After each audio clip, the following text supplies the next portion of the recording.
Hello everyone and welcome to today's video. In this video we will understand कि resolution professionals कौन होते हैं insolvency and bankruptcy board के under और उनके functions, duties क्या होते हैं.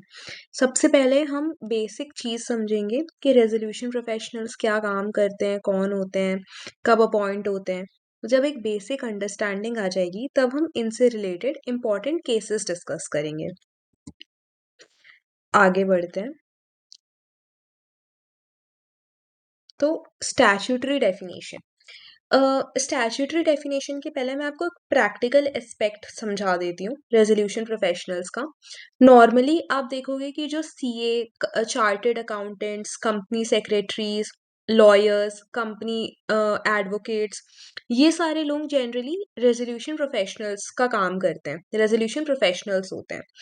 अब इसका प्रोसेस, एलिजिबिलिटी क्राइटेरिया, ये सारी चीज़ें कौन डिसाइड करता है? Insolvency and bankruptcy board of India.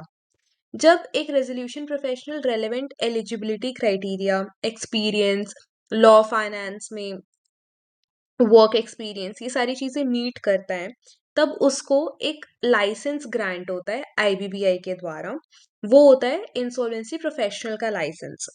और इसके अलावा और भी सारी चीज़ें उसको करनी होती हैं, जैसे कि pre education registration course, PREC. उस एजुकेशन कोर्स में जो ऑलरेडी इंसॉल्वेंसी प्रोफेशनल्स होते हैं वो दूसरे लोगों को, जो बनने वाले हैं अभी, उनको पूरा प्रैक्टिकल एस्पेक्ट बताते हैं, सेक्शंस समझाते हैं, उनका रोल्स, ड्यूटीज, रिस्पॉन्सिबिलिटी समझाते हैं. तो ऐसे एक रेजोल्यूशन प्रोफेशनल तैयार होता है.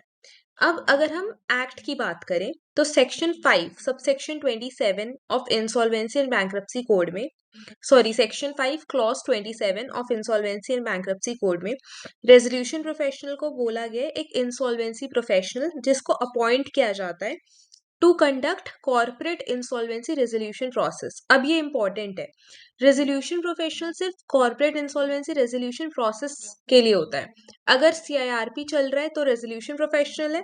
अब अगर लिक्विडेशन होगा तो फिर लिक्विडेटर अपॉइंट होता है. और इंसॉल्वेंसी प्रोफेशनल रेजोल्यूशन प्रोफेशनल की डेफिनेशन में इंटरिम रेजोल्यूशन प्रोफेशनल भी आता है. ज़्यादा डिफरेंस नहीं होता resolution professional, interim resolution professional के एलिजिबिलिटी क्राइटेरिया में. बस बेसिक और इम्पॉर्टेंट डिफरेंस ये है कि जब एक कंपनी कोई भी क्रेडिटर एक कंपनी के अगेंस्ट एप्लीकेशन लेके जाता है NCLT में, तो उस एप्लीकेशन में एक लाइन उसको ये मेंशन करनी होती है कि वो किसको as a interim resolution professional appoint करना चाह रहा है. अब अगर वो CIRP का जो प्रोसेस है वो आगे बढ़ गया है, तब कमिटी ऑफ क्रेडिटर्स के पास एक पावर होती है कि वो इंटरिम रेजोल्यूशन प्रोफेशनल को या तो परमानेंट रेजोल्यूशन प्रोफेशनल बना दे या फिर इंटरिम रेजोल्यूशन प्रोफेशनल को चेंज करके किसी दूसरे पर्सन को रेजोल्यूशन प्रोफेशनल बना दे. अब नेक्स्ट पोजीशन क्या है रेजोल्यूशन प्रोफेशनल का CIRP फ्रेमवर्क में? वो एक central fiduciary and process manager होता है. ना तो वो कॉर्पोरेट डेटर का रिप्रेजेंटेटिव होता है ना क्रेडिटर का, लेकिन वो एक इंडिपेंडेंट और न्यूट्रल कैपेसिटी में काम करता है. अब पावर्स और ड्यूटीज क्या है? मैंने सिर्फ सेक्शंस और उनके हेड्स लिखे हुए हैं. अगर आप ये सेक्शंस IBC कोड में जाके पढ़ोगे तो बहुत सेल्फ एक्सप्लेनेटरी है. उतना ज़्यादा इसमें डिस्कशन की ज़रूरत नहीं है. इंपॉर्टेंट चीज़ें मैं आपको बता दूंगी. सेक्शन 18 में ड्यूटीज दी गई है इंटरिम रेजोल्यूशन प्रोफेशनल की. 19 बहुत इंपॉर्टेंट चीज़ है, ये पर्सनल टू एक्सटेंड कोऑपरेशन. अब हम आगे पढ़ेंगे कि जब रेजोल्यूशन प्रोफेशनल अपॉइंट होता है तो कंपनी के जो बोर्ड ऑफ डायरेक्टर्स हैं वो सस्पेंड हो जाते हैं. तो अब आप ये समझो कि मैं एज अ रेजोल्यूशन प्रोफेशनल किसी कंपनी में अपॉइंट हो गई हूँ जिसके बोर्ड ऑफ डायरेक्टर सस्पेंड हो गए. तो मैं तो एक स्ट्रेंजर हूँ उस कंपनी की. उसका फंक्शन, प्रोसेस कैसे मैनेज करना है, ये सारी चीज़ तो कंपनी के chief executive officer, finance officer, general manager, इन लोगों को पता होती है. तो मेरे पास सेक्शन 19 में एक वेपन के तरह इसको रेजोल्यूशन प्रोफेशनल्स यूज करते हैं.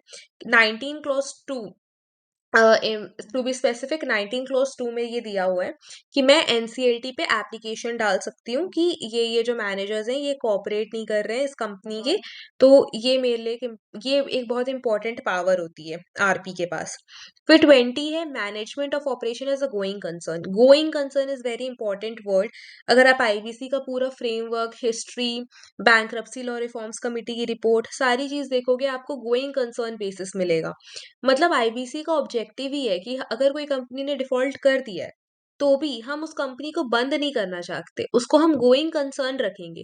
मतलब आरपी के अपॉइंटमेंट के दौरान भी जो भी कंपनी अपना मैन्युफैक्चरिंग करती है, सर्विस प्रोवाइड करती है, ऑपरेशंस करती है, कंपनी के एम्प्लॉय की सैलरीज जो हैं वो सारी वैसे ही चलेंगी जैसे नॉर्मल टाइम पे उसकी चल रही है। बस इस केस में मैनेजमेंट रेजोल्यूशन प्रोफेशनल के पास आ जाता है। फिर 23 बात करते हैं role of resolution professional during CIRP.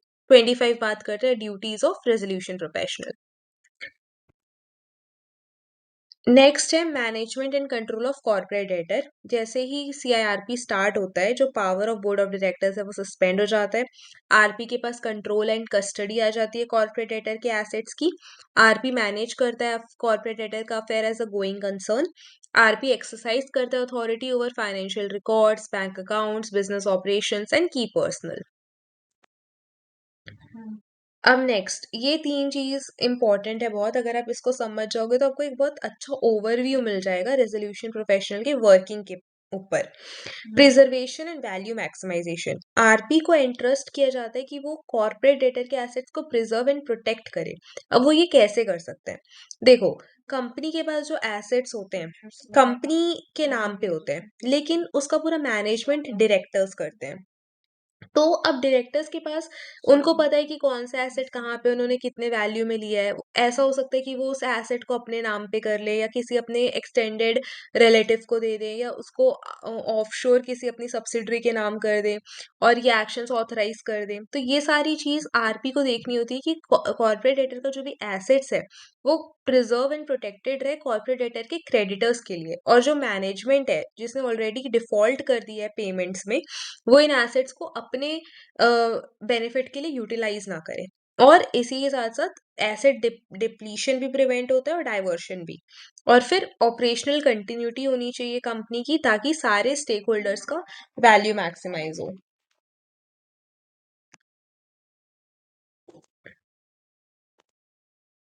तो इस तरीके से फिर वो value maximisation for all stakeholders ensure करता है। अब कंडक्ट ऑफ सीआईआरपी। सीआईआरपी के दौरान आरपी की क्या ड्यूटीज होती हैं? Coalition and verification of claims.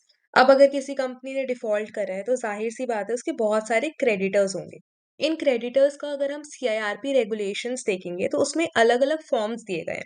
जैसे फाइनेंशियल क्रेडिटर्स के लिए फॉर्म दिया गया है, ऑपरेशनल क्रेडिटर्स के लिए अलग अलग फॉर्म दिया गया है। जैसे ऑपरेशनल क्रेडिटर्स में एम्प्लॉयज भी आते हैं, वर्कमैन आते हैं, गवर्नमेंट ड्यूज आते हैं।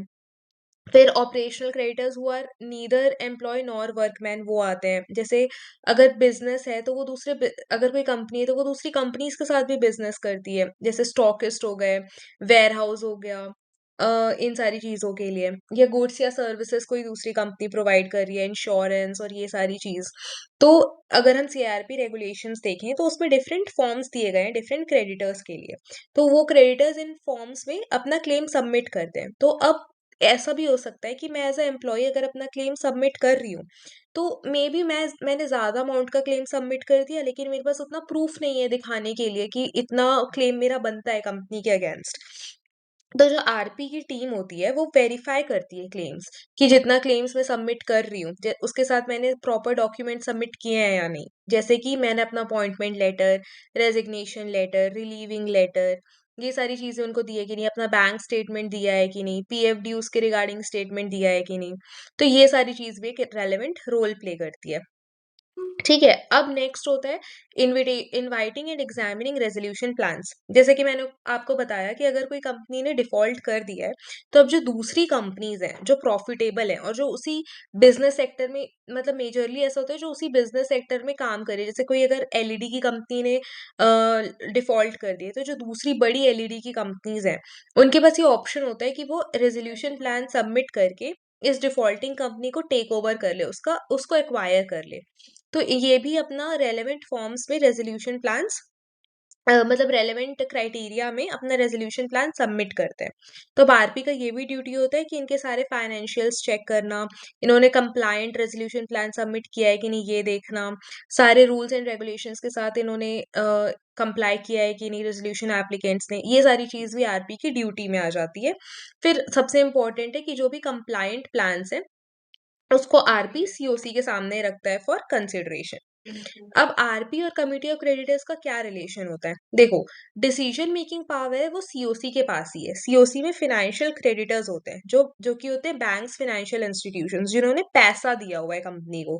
ठीक है, तो इस कमिटी ऑफ क्रेडिटर्स में फाइनेंशियल क्रेडिटर्स होते हैं, जितना उनका डेट होता है उस हिसाब से उनका वोटिंग परसेंटेज होता है, और ये सारा डिसीजन लेते हैं कंपनी का। और आरपी क्या करता है? वो एक बस इनके सुपरविजन में काम करता है, इनके लिए एज अ फैसिलिटेटर काम करता है, ताकि ये इंपॉर्टेंट डिसीजन ले सके, उन सारी चीजों में इनका हेल्प करता है। लेकिन मेन डिसीजन मेकिंग बॉडी जो है वो सीओसी ही होती है। अब मूविंग ऑन, नेक्स्ट है case Sanjay Kumar Agarwal versus Union of India. इस केस में, ये झारखंड हाई कोर्ट का केस है। इसमें कोर्ट ने बोला कि जो रेजोल्यूशन प्रोफेशनल्स हैं वो पब्लिक सर्वेंट्स होते हैं under prevention of corruption act. Court ने ये ऑब्जर्व करा कि आरपी जो फंक्शन परफॉर्म करता है वो पब्लिक इंटरेस्ट में कर रहा है, क्योंकि वो जो डेट लेडन कंपनीज है उनका फेयर कर रहा है, क्रेडिटर का इंटरेस्ट प्रोटेक्ट कर रहा है, तो वो एक फॉर्म ऑफ पब्लिक ड्यूटीज हो गई। ऊपर से आरपीस को अपॉइंट कौन करता है? एनसीएलटी। सुपरवाइज कौन करता है? एनसीएलटी। उनका अप्रूवल कौन देता है? एनसीएलटी। तो इसलिए इनका जो अपॉइंटमेंट है वो प्योरली कॉन्ट्रैक्चुअल या प्राइवेट नहीं है, बट स्टैट्यूटरी इम्पैक्ट है उसमें। इसलिए ये टेस्ट सेटिस्फाई कर रहा है under section 2C5 of prevention of corruption act. Next है committee of creditors of Essar Steel India versus Satish Kumar Gupta. इस केस में सुप्रीम कोर्ट ने क्लैरिफाई करा कि आरपी एक एजुडिकेटर नहीं है, उसका एडमिनिस्ट्रेटिव रोल है, लेकिन उसको इंश्योर करने की जो प्लान है वो 30 सबसेक्शन 2 के क्राइटेरिया को इंश्योर कर रहा है, और वो सीओसी के कमर्शियल विजडम को असर्ट नहीं कर सकता। अब ये एसआर स्टील लिमिटेड बहुत इंपॉर्टेंट केस है इंसॉल्वेंसी ज्यूरिस्प्रूडेंस का। बहुत सारी चीजें इस केस में डिस्कस हुई है, जिसमें बस एक फैक्टर था, जो एक चीज एस्पेक्ट डिस्कस हुई है, वो रोल ऑफ रेजोल्यूशन प्रोफेशनल है। तो कोर्ट ने बोला कि रेजोल्यूशन प्रोफेशनल का डिसीजन मेकिंग बॉडी जैसे वो जज की तरह काम नहीं कर रहा है, बट वो एक एडमिनिस्ट्रेटिव रोल कर रहा है। और 30 क्लॉज 2 में बहुत सारे क्राइटेरिया दिए हुए हैं कि जो रेजोल्यूशन प्लान है उसको ये सारी चीज रेजोल्यूशन प्लान में होनी चाहिए, जैसे कि आईआरपी, जो सीआईआरपी प्रोसेस का कॉस्ट है वो देना चाहिए रेजोल्यूशन प्लान में। फिर ऑपरेशनल क्रेडिटर के डेट, फाइनेंशियल क्रेडिटर के डेट, सारे लॉ, जो भी अभी टाइम बिंग में सारे लॉ हैं उनके किसी भी लॉ के अगेंस्ट कोई प्रोविजन नहीं होना चाहिए रेजोल्यूशन प्लान में। तो ये सारी चीज आरपी को इंश्योर करनी है। लेकिन एक क्वेश्चन इसमें ये है कि सपोज, क्योंकि कोर्ट ने बोला है कि आरपी का रोल एडमिनिस्ट्रेटिव है, ठीक है, वो ऐसे जुडिशियल बॉडी परफॉर्म नहीं कर रहा है, तो क्या आरपी ने जो डिसीजन दिया है उसके अगेंस्ट मैं अपील कर सकती हूँ? क्योंकि देखो, अगर मैं कोई प्रोस्पेक्टिव रेजोल्यूशन एप्लीकेंट हूँ, तो ये सारी चीज ना बहुत इंपॉर्टेंट होती है, क्योंकि अगर मैं किसी कंपनी में रेजोल्यूशन प्लान सबमिट कर रही हूँ तो मैंने उतना टाइम, एनर्जी, एफर्ट सब इन्वेस्ट कर दिया उस कंपनी में। अब अगर आरपी किसी स्टेज पे मेरा रेजोल्यूशन प्लान रिजेक्ट कर रहा है 32 के अंडर, तो क्या मैं एनसीएलटी के पास जा सकती हूँ कि आरपी का जो डिसीजन है वो आर्बिट्ररी है या is not in favour of the company? तो ये सारी चीज थोड़ी एक इम्पॉर्टेंट रोल प्ले करती है। ये एक रिसर्च ओरिएंटेड क्वेश्चन है। अगर आप रिसर्च पेपर, जर्नल्स में इंटरेस्टेड हो तो ये क्वेश्चन आप कंसिडर कर सकते हो to work upon. Moving on, Swiss Ribbons Private Limited versus Union of India, again very important judgment of insolvency jurisprudence. It upheld the constitutional scheme of the IBC and articulated the institutional character of actors within CIRP. Court ने ये recognise किया कि जो RP है वो एक judicial officer नहीं है। जो भी फंक्शन आरपी परफॉर्म करता है, जैसे क्लेम्स वेरीफाई करना, कंप्लायंस सर्टिफिकेट देखना, preliminary checks of resolution plan, ये सब के क्वासी जुडिशियल एलिमेंट होते हैं, और इनको डिस्चार्ज किया जाता है with impartiality, competence and procedural fairness. Next है Sanjay Singhal versus RP of Bhushan Power and Steel limited.